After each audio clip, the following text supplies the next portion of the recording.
americanos imaginaram que mirar no ponto onde o lado escuro da Lua encontra o lado iluminado criaria um flash grande o suficiente para todos verem. Uma equipe de cientistas foi reunida para ver o quão viável era esse plano. Um desses cientistas era ninguém menos que Carl Chan. Ele foi encarregado de modelar o comportamento de poeira e gás a partir de uma possível explosão atômica na Lua. O fato de sabermos que o projeto A19 existiu foi porque Chan mencionou isso em uma inscrição universitária naquela época. Não é preciso dizer que os Estados Unidos eventualmente desistiram do sonho de fazer a Lua explodir. Se tivessem seguido adiante, quem sabe como teria mudado a dinâmica entre a União Soviética e os Estados Unidos. O médico que bebia vômito. No final do século XVII e início do século XVIII, a febre amarela devastou cidades por todos os Estados Unidos. 1. O Cloudbuster teria funcionado? No projeto A19, em 1959, cientistas dos Estados Unidos trabalhando para a Força Aérea publicaram um artigo intitulado Um Estudo de Voos de Pesquisa Lunar, Volume 1. O título soa inofensivo o suficiente. Os Estados Unidos estavam em uma guerra fria com a União Soviética para ver quem chegaria à Lua primeiro e a marcaria com seu nacionalismo. Mas dentro das páginas daquele artigo havia algo muito mais sinistro, algo que, se fosse realmente executado, poderia ter tido consequências extremamente graves. 2 anos antes, em 1957, os soviéticos lançaram o satélite Sputnik ao espaço. Políticos e cientistas nos Estados Unidos levantaram as sobrancelhas e queriam demonstrar que seu país era superior a todos os outros na infantil disputa da Guerra Fria. Esse artigo científico fazia parte do projeto A119. O objetivo do projeto era enviar uma ogiva atômica para a Lua e criar uma explosão tão grande que os soviéticos e todos os outros a viriam e ficariam com medo, muito medo. Como a Lua não tem atmosfera, não haveria a característica nuvem em forma de cogumelo, mas os cientistas americanos pensaram que mirar no ponto onde o lado escuro da Lua encontra o lado iluminado criaria um flash grande o suficiente para que todos vissem. Uma equipe de cientistas foi montada para avaliar a viabilidade do plano. Um desses cientistas foi ninguém menos que Carl Sagan. Sagan recebeu a tarefa de modelar o comportamento da poeira e do gás a partir de uma possível explosão atômica na Lua.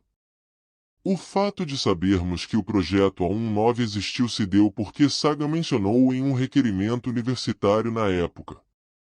Desnecessário dizer que os Estados Unidos eventualmente desistiram de seu sonho de fazer a Lua explodir.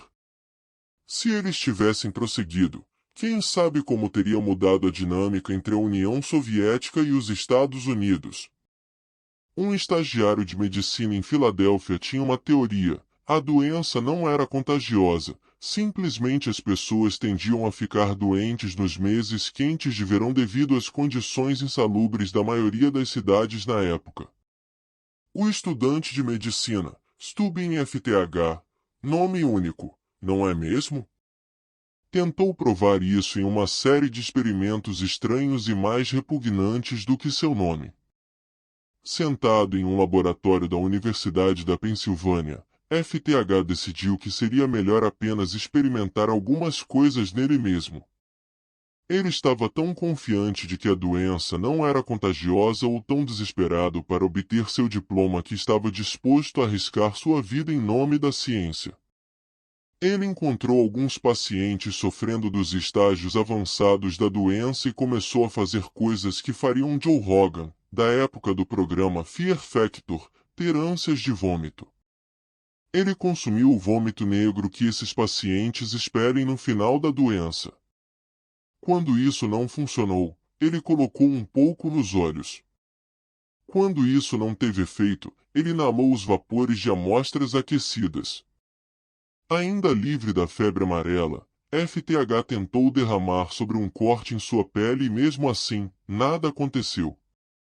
Após não contrair a doença, FTH anunciou triunfante que a febre amarela absolutamente não era contagiosa e escreveu um artigo em 1804 intitulado Um Tratado sobre Febre Maligna com uma tentativa de provar sua natureza não contagiosa e não maligna.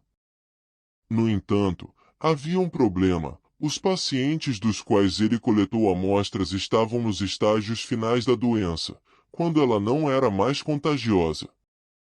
Além disso, a doença se espalha através de picadas de mosquito, e a única forma de transmiti-la é por meio da injeção direta de sangue infectado, algo que, apesar de todos os seus diferentes experimentos nojentos, FTH nunca tentou.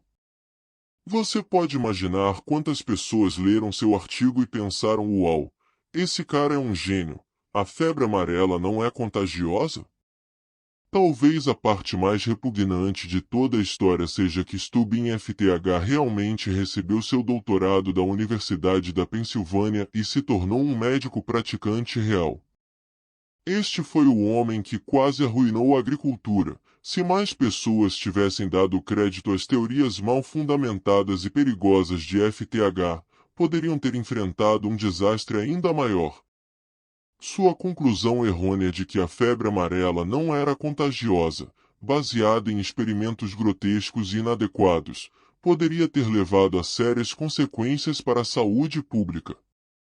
O fato de FTH ter recebido seu diploma e se tornado um médico praticante é um testemunho das lacunas no conhecimento e na prática da época.